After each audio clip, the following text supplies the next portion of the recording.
study raising questions about frequent marijuana use. But we want to go beyond the numbers, so we turn, as always, to Dr. Todd Ellerin from South Shore Health. So, Dr. Ellerin, we're going to start with the data. So if everyone kind of look at the screen, the study found daily marijuana use raised the chance of heart attack by 25%, the chance of stroke by 42%. So are those numbers surprising to you? Erica, they're really not, because first of all, this isn't the first study to show that. But smoke is smoke. So when you think about marijuana and cigarette smoke, they share a lot of common ingredients. You know, yes, nicotine's discrete and THC for marijuana, those are separate, but you can look at, you know, basically like tar, which is a breakdown, and these things can be cardiotoxic or toxic to the heart.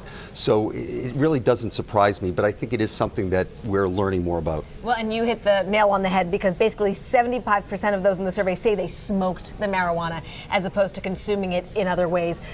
So you're speaking to why that's important. The smoking part of it is important. It is, and again, they did allow people who vaped and had edibles into the study, but most of the people smoked. But one thing I do want to point out is there were a majority of people who had never smoked cigarettes before and only smoked marijuana, and those individuals also had a significant increased risk. So you can imagine some people will use nicotine and marijuana, and you could imagine that that's an increased risk, but even those that smoked marijuana alone did have an increased risk of heart attacks and strokes.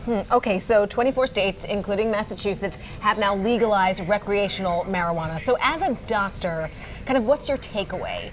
So we know alcohol's legal too, and right, it's not good for you. That's true. Yeah. What's important here is there was a dose response, meaning those people that used daily marijuana had a 25% increase in heart attacks and a 42% increase in strokes.